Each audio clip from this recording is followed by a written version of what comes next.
जो भी मुख्यमंत्री बनेगा उसको पब्लिक का कोई मैंडेट नहीं है। जो भी मुख्यमंत्री बनेगा, नई सरकार बनेगी, अब गुजरात से सरकार चलेगी। एनडीए आएगा तो गुजरात से ही चुनाव चलेगा। और ये भी बात बोलते थे कि नीतीश जी को रहने नहीं दिया जाएगा। अब कौन बनता नहीं बनता, सबके मन में लड्डू तो है ही है ना। वहाँ आप लोगों को भी बोल देता कि भाई पूछ लीजिएगा, ताकि उन लोग का भी नाम चलता रहे, तो इससे कोई फर्क पड़ने वाला नहीं है। बिहार की राजनीति, बिहार की सियासत में सत्ता परिवर्तन की आहट तेज हो चुकी है और बिहार में नया मुख्यमंत्री 48 घंटों के अंदर बीजेपी का कोई बड़ा चेहरा बिहार का सीएम बन सकता है। और इसको लेके कवायद जो है वो काफी तेज हो चुकी है।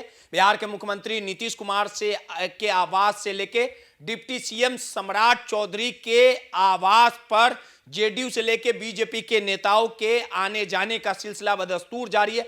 और इसी बीच ये कयास लगाया जा रहा है कि बिहार में मुख्यमंत्री के तौर पे बिहार बीजेपी सम्राट चौधरी पर दांव खेल सकती है। सम्राट चौधरी का इतिहास तमाम लोगों को पता है कि एक दौर ये भी था जब सम्राट चौधरी और नीतीश कुमार के बीच 36 का आंकड़ा चलता था, लेकिन नीतीश कुमार के पहली पसंद अब सम्राट चौधरी बन चुके, यानी लव कुश की जोड़ी बिहार की सत्ता की कमान संभालेगी और बिहार की सत्ता को चलाने का काम करेगी। लेकिन इसी बीच नेता प्रतिपक्ष तेजस्वी यादव ने नीतीश कुमार और बीजेपी के आला कमान और बीजेपी नेताओं पर बड़ा हमला किया है। साफ तौर पे सम्राट चौधरी ने कहा है कि नीतीश कुमार बिहार से जाते जाते बिहार का जो खजाना है वो खाली कर चुके हैं। बिहार में प्रति व्यक्ति आय, आर्थिक स्थिति और जो बिहार में फैक्ट्रियां थी 2 दशकों तक, वो पूरी तरह से समाप्त हो गई। यानी बिहार को गरीब बना के बिहार के मुख्यमंत्री नीतीश कुमार दिल्ली रवाना होने वाले हैं, दिल्ली का रुख करेंगे।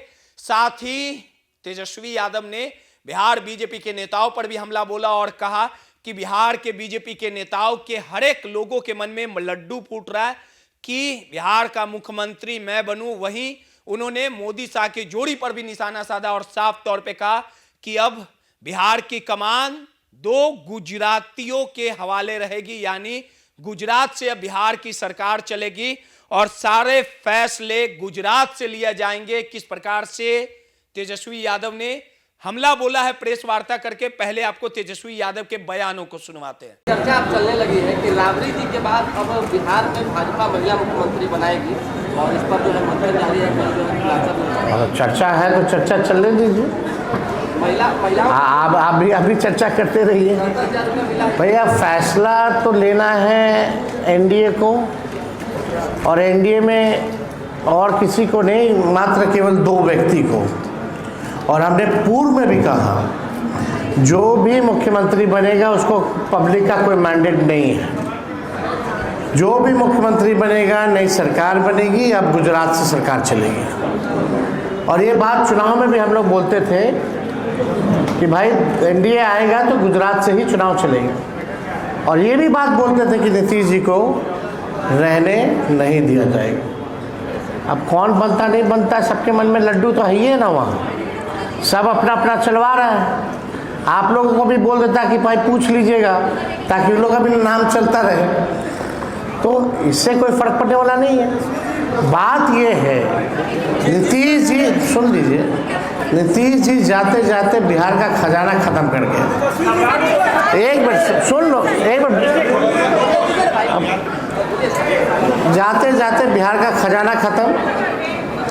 20 साल राज करने के बाद भी बिहार में सबसे ज़्यादा गरीबी, यानी सबसे गरीब राज्य, प्रति व्यक्ति में सबसे कम, प्रति व्यक्ति निवेश में सबसे कम, शिक्षा स्वास्थ्य में सबसे पिछड़े राज्यों में हम लोग आते हैं। ना इंडस्ट्री है, ना कारखाना है। जो वादा इन लोगों ने किया था, बताइए 2 महीना में एक भी कैबिनेट मीटिंग नहीं हो पाया। आज तक ऐसा नहीं हुआ था। अब सरकार जो है, सरकार ही बदल रही है सरकार को, और नई सरकार बना रही है। ये तो ताजुब है ना। बिहार क्राइम में इतना दिन भर आप देखते रहिए, अखबारों के पन्ने लाल हैं, कहां नहीं हो रहा है क्राइम। तो आपने साफ तौर पे सुना कि सम्राट चौधरी से लेके मोदी शाह तमाम बीजेपी के नेता और नीतीश कुमार पर तेजस्वी यादव ने हमला बोला और साफ तौर पे कहा कि बिहार में भले ही बीजेपी का मुख्यमंत्री बन जाए, बिहार में बीजेपी की सरकार चले, बड़े भाई की भूमिका में आ जाए, लेकिन बिहार की दुर्गति बिगाड़ने में जेडीयू और भाजपा की अहम भागीदारी है। सहयोगी राहुल के साथ रोहित माही, पीडीए समाचार, पटना।